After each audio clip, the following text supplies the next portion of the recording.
Baik, baik. Bismillahirrahmanirrahim. Assalamualaikum warahmatullahi wabarakatuh. Alhamdulillah rabbil alamin wassalatu wassalamu ala Rasulillah ma ba'd. Pertama-tama kita senantiasa bersyukur pada Allah Subhanahu wa taala karena pada kesempatan kali ini kami diberikan kesempatan untuk menyampaikan hasil dari diskusi kelompok kami, yakni pada mata kuliah psikologi pendidikan dengan judul perencanaan dan instruksi dalam pembelajaran. Salam serta salam tak lupa kami curahkan pada junjungan Nabi Muhammad SAW, Nabi yang dijadikan sebagai suri toladan dan kita jadikan sebagai qudwah dalam kehidupan kita sehari-hari. Mungkin langsung saja masuk kepada presentasi dengan judul perencanaan dan instruksi dalam pembelajaran. Nama kelompok dari anggota kami ini di kelompok 4 ada 6 orang. Yang pertama ada Reni Supartini, kemudian yang kedua Saripah, Yandi Reski, Isdal Sigma Putra, Muhammad Wildan Mauludi, kami sendiri, dan juga Andi Rizka Ayu Pratiwi. Yang pertama, perencanaan dalam pembelajaran. Pembelajaran pada dasarnya merupakan proses aktivitas yang dilakukan secara teratur, tertata dan teratur, berjalan secara logis dan sistematis mengikuti aturan-aturan yang telah disepakati sebelumnya. Setiap kegiatan pembelajaran bukan merupakan proyeksi keinginan dari guru secara sebelah pihak, akan tetapi merupakan perwujudan dari berbagai keinginan yang dikemas dalam suatu kurikulum. Kemudian sebagaimana dikemukakan oleh Nana dan Sukirman tahun 2008, dengan demikian perencanaan pembelajaran merupakan penjabaran, pengayaan, dan pengembangan dari kurikulum itu sendiri. Dalam pembuatan perencanaan pembelajaran, tentu saja guru selain mengacu pada tuntunan kurikulum, juga harus mempertimbangkan situasi dan kondisi serta potensi yang ada di sekolah masing-masing. Hal ini tentu saja akan berimplikasi pada model atau isi perencanaan pembelajaran yang dikembangkan oleh setiap guru sesuai dengan kondisi nyata yang dihadapi oleh setiap sekolah. Baik, untuk presentasi selanjutnya akan disampaikan oleh teman kelompok kami. Assalamualaikum warahmatullahi wabarakatuh. Terima kasih atas kesempatannya. Di sini saya akan melanjutkan pembahasan sebelumnya, yang mana pada kali ini saya akan membahas tentang fungsi perencanaan pembelajaran.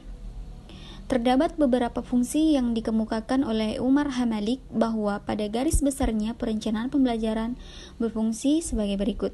Yang pertama yaitu memberi guru pemahaman yang lebih luas tentang tujuan pendidikan sekolah dan hubungannya dengan pembelajaran yang dilaksanakan untuk mencapai tujuan tersebut.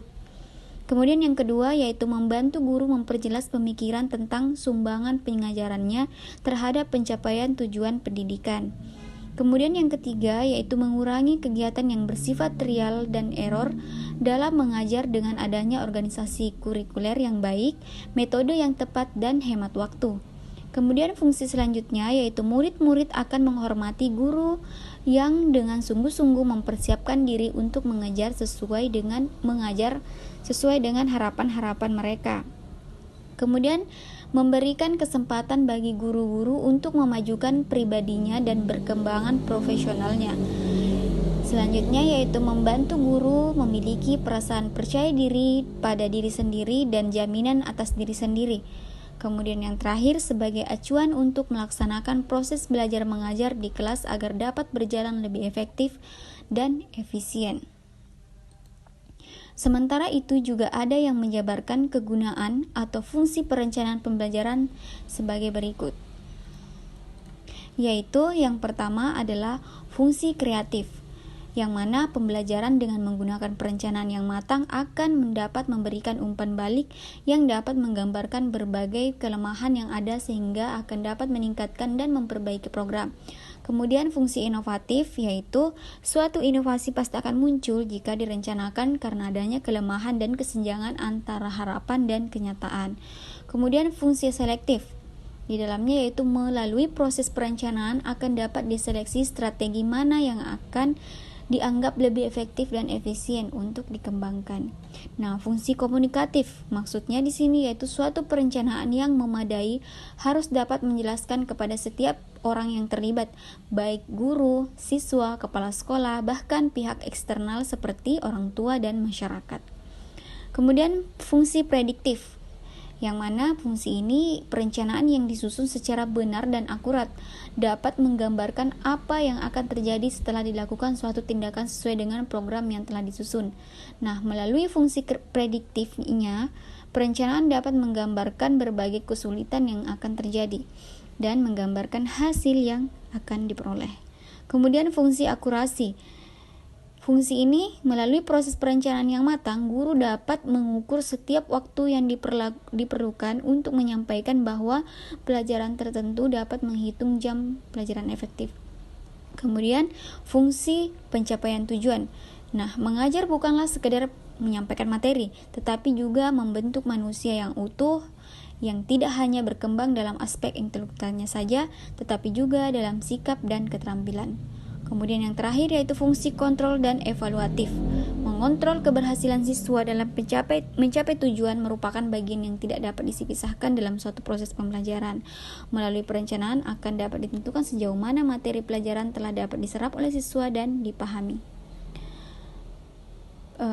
Baik, selanjutnya yaitu adapun kriteria perencanaan pembelajaran yang baik adalah terarah pada pencapaian tertentu, karena setiap perencanaan yang dilakukan harus mengacu pada tujuan tertentu. Kemudian dilakukan oleh orang yang mampu membuat rencana dan memahami tujuan yang akan dicapai dalam suatu pembelajaran. Jelas, perencanaan yang dibuat harus benar-benar dilaksanakan. Oleh karena itu, perencanaan harus dibuat secara detail dan rinci agar tidak kesulitan dalam mencerna. Baik, itu saja yang bisa saya sampaikan. Pembahasan selanjutnya akan dibahas oleh rekan kami. Terima kasih. Assalamualaikum warahmatullahi wabarakatuh. Assalamualaikum warahmatullahi wabarakatuh. Perkenalkan, nama saya Hisdalas Kemaputra. Saya dari kelas PTKD. Dan dalam mata kuliah Psikologi Pendidikan, saya tergabung dalam kelompok 4. Pada kesempatan kali ini saya akan melanjutkan materi yang telah dipaparkan oleh teman saya sebelumnya. Instruksional dalam pembelajaran.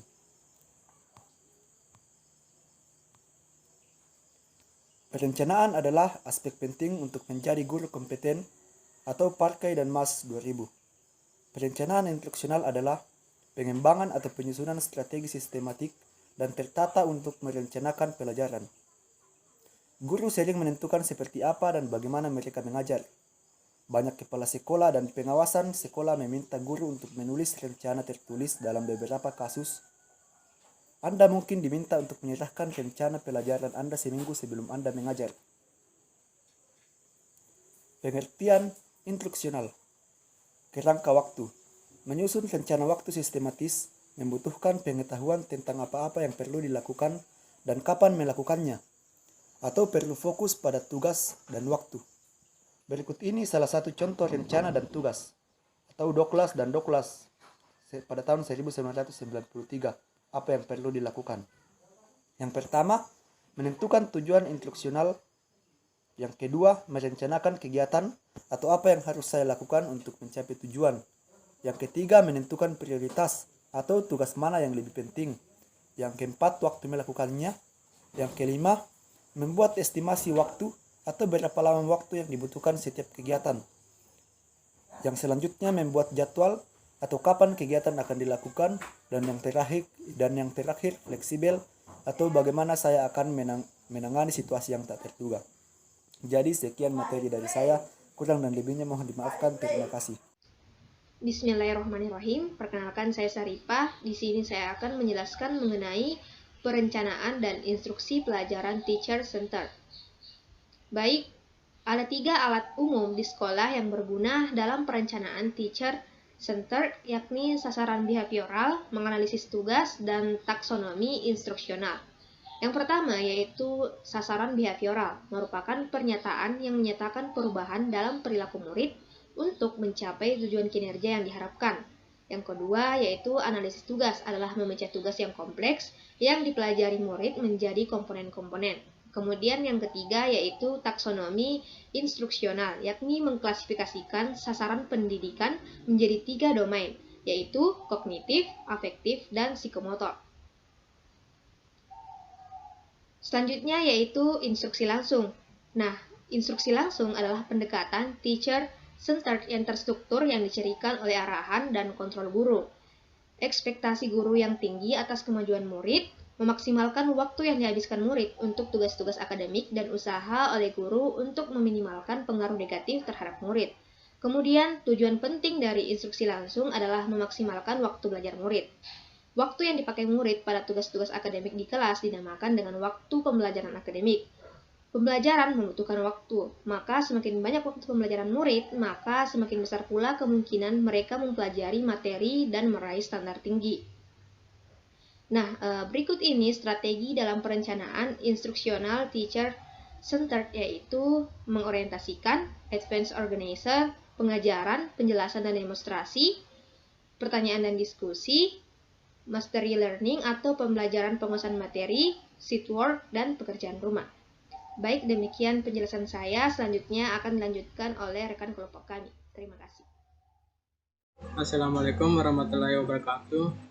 Saya Andi Reski dan di sini saya akan menjelaskan materi mengenai perencanaan dan instruksi pelajaran linear center. Perencanaan dan instruksi linear center adalah perencanaan pembelajaran yang berpusat pada siswa dan bukan guru. Peserta didik dituntut untuk aktif dalam setiap pembelajaran. Guru hanya berfungsi sebagai fasilitator. Pendekatan pembelajaran linear center akan membawa siswa ke arah pemahaman yang mendalam. Dengan sendirinya, peserta didik akan menemukan pengetahuan sesuai dengan kemampuan dan kecerdasan yang dimiliki. Menurut Santrok, sebelum menerapkan pembelajaran linear center, hendaknya seorang guru memperhatikan beberapa prinsip yang dikembangkan oleh gugus tugas American Psychological Association atau yang disingkat dengan APA. Adapun prinsip yang dikembangkan oleh gugus tugas American Psychological Association atau APA dikelompokkan ke dalam 4 faktor, yaitu yang pertama faktor kognitif dan metakognitif. Faktor kognitif dan metakognitif ini terdiri atas 6 prinsip, yaitu A. Sifat proses pembelajaran, B. Tujuan proses pembelajaran, C. Konstruksi pengetahuan, D. Pemikiran strategis, E. Memikirkan tentang pemikiran atau metakognisi, dan F. Konteks pembelajaran. Faktor selanjutnya yaitu faktor motivasi dan emosional. Faktor motivasi dan emosional adalah faktor penting dari pembelajaran. Ada 2 prinsip dalam faktor motivasi dan emosional, yaitu yang pertama, pengaruh motivasi dan emosi terhadap pembelajaran. Yang kedua, motivasi intrinsic untuk belajar, dan efek motivasi terhadap usaha. Sekian materi yang dapat saya sampaikan. Untuk materi selanjutnya akan dilanjutkan oleh teman saya. Terima kasih. Baik, saya akan melanjutkan penjelasan dari rekan saya yang membahas tentang prinsip yang dikembangkan oleh gugus tugas American Psychological Association atau yang disingkat APA, yang dikelompokkan ke dalam 4 faktor, yaitu faktor sosial dan developmental. Faktor ini mendasari 2 prinsip linear centered, yaitu yang pertama pengaruh perkembangan pada pembelajaran, yang kedua pengaruh sosial terhadap pembelajaran. Selanjutnya, faktor perbedaan individual. Ada 3 prinsip linear centered dalam pendekatan faktor perbedaan individual, yaitu yang pertama perbedaan individual dalam pembelajaran, pembelajaran dan diversitas, dan standar serta penilaian. Selanjutnya, strategi dalam perencanaan instruksional linear centered antara lain. Yang pertama yaitu pembelajaran berbasis problem, yaitu yang menekankan pada pemecahan problem kehidupan nyata. Kurikulum berbasis problem akan memberikan problem real kepada murid, yakni problem yang muncul dalam kehidupan sehari-harinya. Yang kedua, pertanyaan esensial. Pertanyaan yang merefleksikan inti dari kurikulum. Hal paling penting yang harus dieksplorasi dan dipelajari oleh murid. Yang terakhir, pembelajaran penemuan atau discovery learning. Pembelajaran di mana murid menyusun pemahaman sendiri. Pendidik John Dewey dan Psikologi Kognitif Jerome Bruner 1966 yang mempromosikan konsep pembelajaran penemuan dengan mendorong guru untuk memberikan murid kesempatan belajar sendiri. Menurut mereka, pembelajaran penemuan mendorong murid untuk berpikir sendiri dan menemukan cara menyusun dan mendapatkan pengetahuan.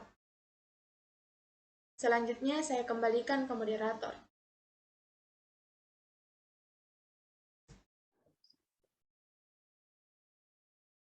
Baik, alhamdulillah itulah tadi pemaparan dari presentasi kelompok kami. Lebih dan kurangnya kami mohon maaf. Mungkin kami cukupkan dengan baca subhanakallahumma bihamdik, asyhadu an la ilaha illa anta, astaghfiruka wa atubu ilaik. Assalamualaikum warahmatullahi wabarakatuh.